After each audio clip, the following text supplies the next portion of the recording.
Good morning student. आज हम NCERT 10th class science का chapter 6 the fundamental unit of life start next part पढ़ेंगे।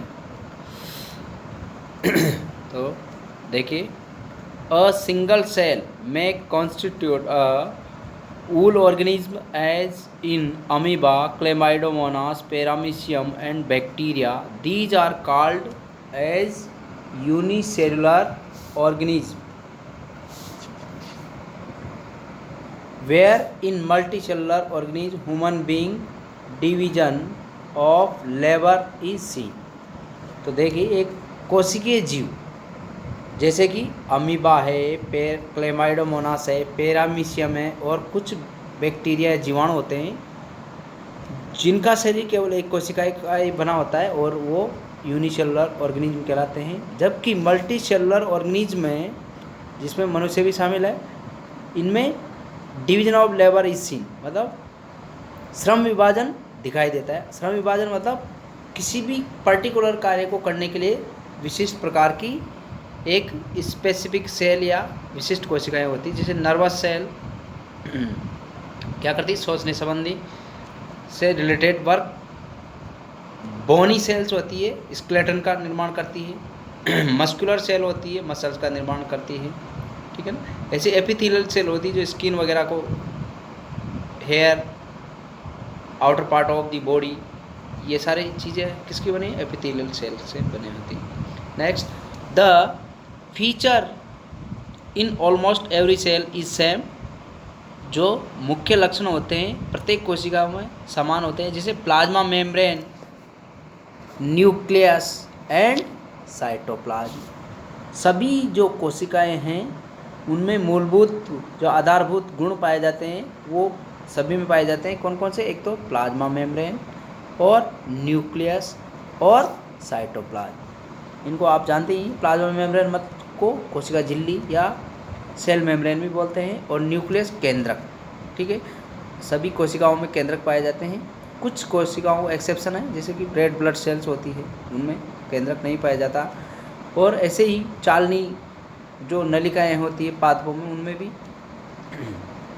ये nucleus नहीं पाया जाता। ऐसे ही साइटोप्लाज्म है, जो सेल मेम्ब्रेन और न्यूक्लियस के बीच में जो जेली लाइक सब्सटेंस होता है उसको साइटोप्लाज्म बोलते हैं। और इसी के अंदर ही, इस साइटोप्लाज्म में ही जो मैनी सेल ऑर्गेनेल्स होते हैं वो निलंबित होते हैं या सस्पेंडेड फॉर्म में पाए जाते हैं, ठीक है। Next, plasma membrane. सबसे पहले हम देखेंगे प्लाज्मा मेम्ब्रेन। तो प्लाज्मा मेम्ब्रेन को इस सेल मेम्ब्रेन भी बोलते हैं। It is the outermost covering of the cell. ये क्या है, हमारी कोशिका का सबसे बाहरी आवरण है।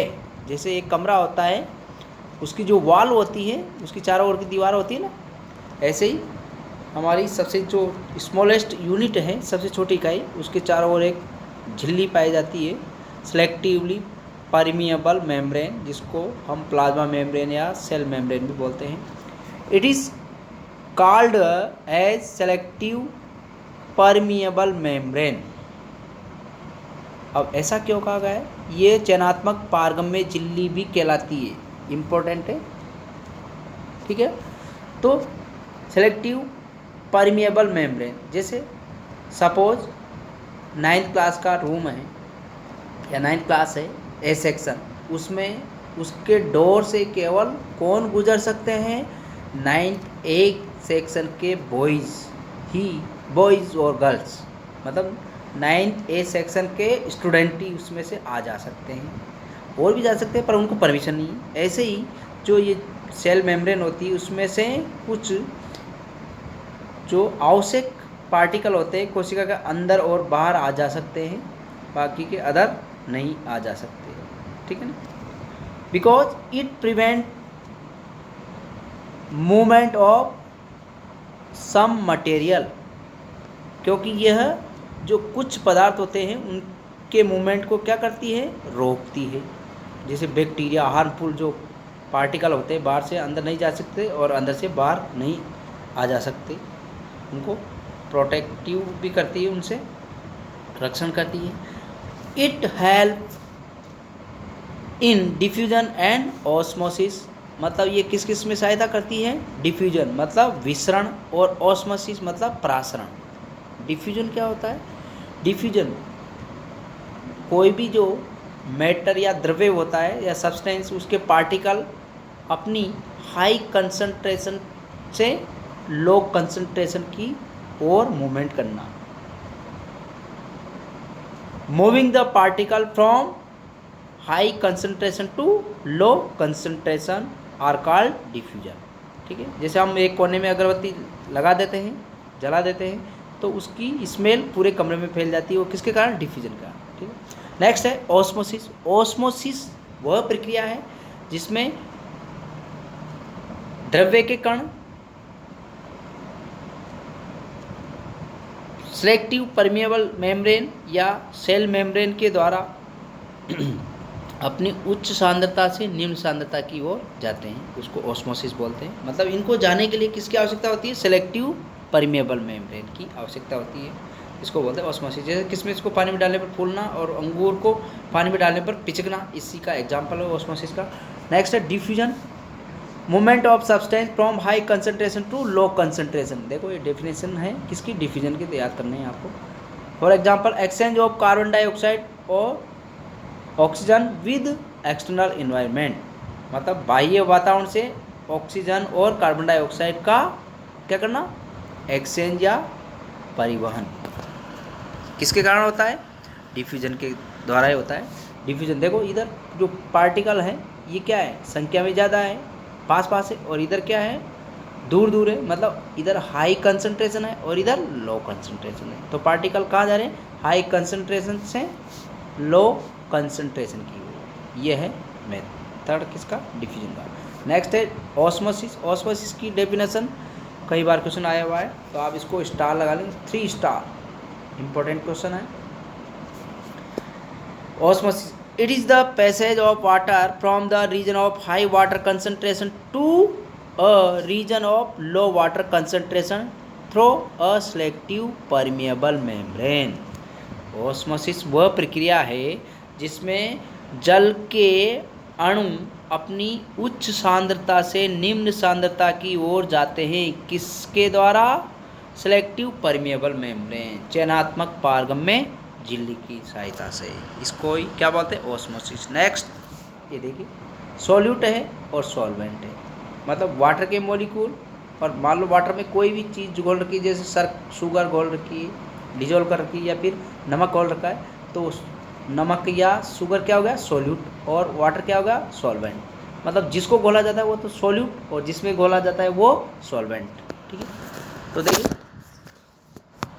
यहाँ पे हाई कंसंट्रेशन, इधर लो कंसंट्रेशन, तो पार्टिकल कहाँ जाएंगे? हाई से लो की ओर। The cell gains water if the medium surrounding the cell has a high water concentration than the cell. तो देखिए एक कंडीशन है, जब कोशिका क्या करती है? वाटर गेन करती है, मतलब जल ग्रहण करेगी। कब? जब उसके चारों ओर का जो मीडियम है या वातावरण है वो क्या होगा? हाई वाटर कंसंट्रेशन वाला हो। ठीक है ना, तो क्या करेगी? पानी की मात्रा बाहर ज़्यादा है, जैसे चना है, चने को पानी में डालेंगे तो पानी कहाँ जाएगा? चने के अंदर से बाहर आएगा कि या बाहर से अंदर जाएगा? बाहर से चने के अंदर, इसलिए चना फूल जाएगा। ठीक है, तो ये पहली कंडीशन। सेकंड कंडीशन देखेंगे, the cell maintain the same water concentration as the cell water process the cell membrane in both direction. जब दोनों ही तरफ, कोशिका के अंदर और बाहर क्या हो? सेम कंसंट्रेशन या सांद्रता हो, तो इस प्रकार के सॉल्यूशन क्या होता है? आइसोटोनिक, समप्रासरी विलयन। ठीक है, तो इसमें दोनों ही दिशा में वाटर के मॉलिक्यूल आ जा सकते हैं। नेक्स्ट है the cell loss water if the medium has lower water concentration, hypotonic solution then the cell.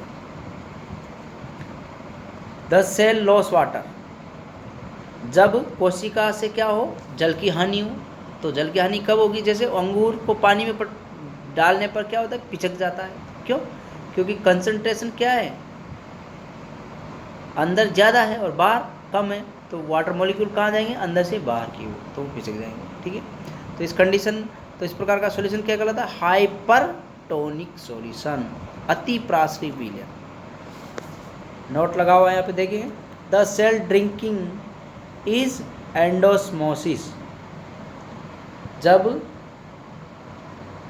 Endosmosis मतलब अंतःप्रासन, जब जल अंदर जाता है, मतलब पानी सोखती है, इसका मतलब अंतःप्रासन हो रहा है। बारिश के दिनों में खिड़की दरवाजे फूलने के कारण वो लगते नहीं हैं, ठीक है ना, वो इसी के कारण होता है एंडोस्मोसिस का। Osmosis of water is called x osmosis. Mission of water is called x osmosis. ठीक है, ये अलग प्रकार की घटना है। यहाँ पे डायग्राम दे रखा है, देखो ये वेसाइकल है, एक्स्ट्रा सेलुलर फ्लूइड है, इसमें से अंदर जा रहा है, तो एंडोसाइटोसिस मतलब कोशिकाएं, कुछ कोशिकाएं क्या करती है, कुछ बैक्टीरिया या फॉरेन पार्टिकल होते हैं, उनको फैगोसाइटोसिस या भक्षण की विधि द्वारा उनको निगल जाती है, उसको बोलते हैं एंडोसाइटोसिस। एक्सोसाइटोसिस मतलब कुछ कोशिकाएं क्या करती है, अपने हार्मफुल जो मटेरियल उसको बाहर छोड़ देती है, उसको बोलते हैं exocytosis. Next, the cell engulfed is called endocytosis, मतलब कोशिकाएं जो यूनिसेलुलर ऑर्गेनिज्म होते हैं वो भोजन को निगलते हैं, जैसे अमीबा वगैरह हैं, क्योंकि उनकी जो आउटर सेल मेम्ब्रेन होती है उसमें स्यूडोपोडिया पाए जाते हैं, जो जैसे ही फूड पार्टिकल उनके कांटेक्ट में आते हैं उसको खांच बनना स्टार्ट हो जाती है और निकल जाती है, और फूड वैक्यूल्स में उसका डाइजेशन हो जाता है। And eject solid is called exocytosis, और सॉलिड जो सब्सटेंस होती है उसको बाहर त्यागती, उसको एक्सोसाइटोसिस बोलते हैं। Amoeba acquired food through endocytosis, amoeba को भोजन ग्रहण करने के लिए एंडोसाइटोसिस मेथड काम में लेता है। ठीक है, and excretion of solid is called exocytosis, और उसके अंदर जो अपचित भोजन होता है उसको एक्सोसाइटोसिस मेथड द्वारा बाहर छोड़ता है। नेक्स्ट है सेल का जो नेक्स्ट पार्ट होता है, मेन कैरेक्टर सेल वॉल। अब सेल वॉल सभी जीवों में नहीं पाई जाती, ये केवल प्लांट्स में एंड सम बैक्टीरिया, कुछ जीवाणुओं में पाई जाती है, जंतुओं में नहीं पाई जाती। तो देखिए सेल वॉल मतलब कोशिका भित्ति, एक रिजिड आउटर मेम्ब्रेन पाई जाती है, किसके बाहर, सेल मेम्ब्रेन के बाहर, उसी को क्या बोलते हैं, cell wall. Cell wall is a rigid outer covering compose of cellulose. Cell wall एक दृढ़ बाह्य आवरण है जो सेलुलोज से मिलकर बनी होती हैं। It provide structural strength to plant cell, यह संरचनात्मक सामर्थ्य प्रदान करती है, किसको, पादप कोशिकाओं को। When a living cell loss water there is shrinkage of content of a cell away from the cell wall.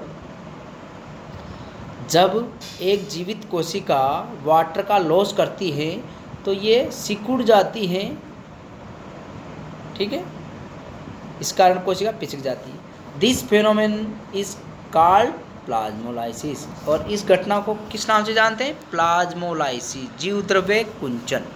ठीक है, the cell wall permit the cells of plant, fungi and bacteria to withstand very dilute external media without bursting।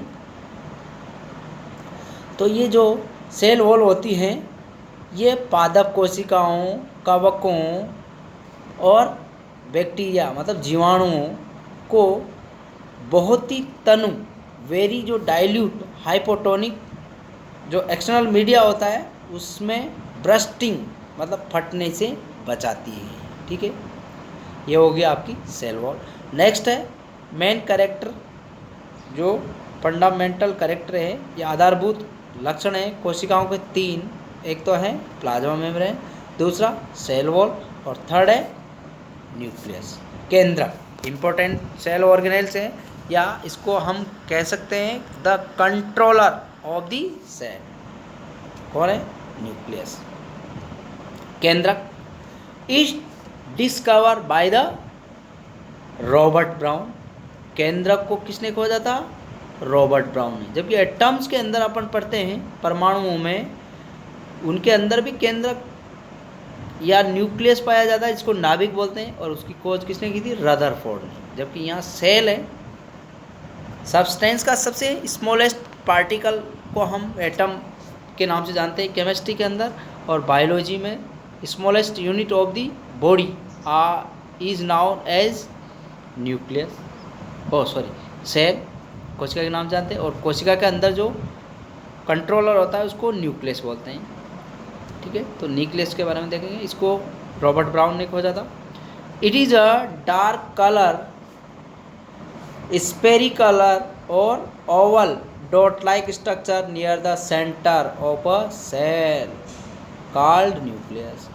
यह गहरे रंग की सर्पिलाकार, Oval shape मतलब अंडाकार, dot like बिंदु के समान रचना है जो near the centre of a cell, जो कोशिका के केंद्रक के नज़दीक या बिल्कुल मिड सेंटर में पाई जाती है, जिसको क्या बोलते हैं? न्यूक्लियस, अर्थात केंद्रक कहते हैं। The nucleus play a central role in cellular activities. जो न्यूक्लियस है या केंद्रक है, यह कोशिकीय गतिविधियों के लिए क्या करता है? कोशिकीय गतिविधियों या रिप्रोडक्शन में केंद्रीय भूमिका निभाता है, मुख्य मतलब लीडरशिप करता है कोशिका की। ठीक है। The chromatin material gets organise into chromosome. जो क्रोमेटिन मटेरियल है, जो क्रोमोसोम में मिलता है, वो इसी के अंदर होता है। किसके अंदर? न्यूक्लियस के अंदर। The chromosome contain information for inheritance of feature from parent to next generation in the form of DNA and protein molecules. और जो क्रोमोसोम्स या गुणसूत्र होते हैं, उनमें वंशानुगत इंफॉर्मेशन फॉर इनहेरिटेंस मतलब आनुवंशिक सूचनाएं होती हैं।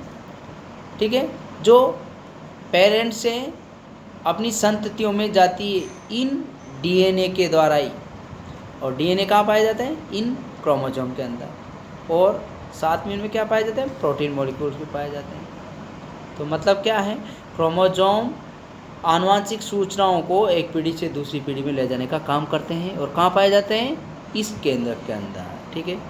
Next, the functional segment of DNA are called gene.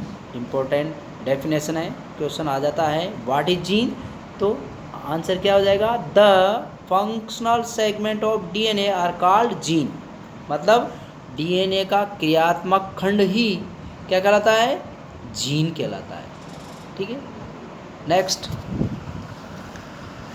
In some organism like bacteria, nucleus is not covered by nuclear membrane, hence it is called prokaryote। कुछ जीव जैसे कि जीवाणु होते हैं, उनका न्यूक्लियस न्यूक्लियर मेम्ब्रेन द्वारा घिरा हुआ नहीं होता, मतलब उनके चारों ओर न्यूक्लियर मेम्ब्रेन या केंद्रक झिल्ली नहीं पाई जाती। ऐसा किस में पाया जाता है? प्रोकैरियोट मतलब बैक्टीरिया में पाए जाते हैं। और ये क्या कहलाते हैं? प्रोकैरियोट मतलब प्राक केंद्र की मतलब जिनमें आदिम केंद्रक, अल्प विकसित केंद्रक पाया जाता है। कुछ मनुष्य है ना, जो हमारे जैसे राजस्थान में, दक्षिणी राजस्थान में पाए जाते हैं, उनको बोलते हैं आदिवासी। तो इसीलिए बोलते हैं क्योंकि वो क्या है? प्रीमिटिव लाइफ क्या कर रहे हैं? सो करते हैं या आदिम जीवन जीते हैं। प्रो मीन्स प्रीमिटिव, कैरियोट मतलब कैरियन मतलब न्यूक्लियस, मतलब जिनमें क्या पाया जाता है? प्रीमिटिव न्यूक्लियस या आदिम केंद्रक पाया जाता है। The organism with cells having a nuclear membrane are called eukaryotes. और ऐसे जीव जिनमें सुविकसित केंद्रक झिल्ली युक्त केंद्रक पाया जाता है उन जीवों को क्या बोलते हैं? यूकेरियोट्स बोलते हैं। ठीक है, नेक्स्ट पॉइंट है, देखेंगे अपन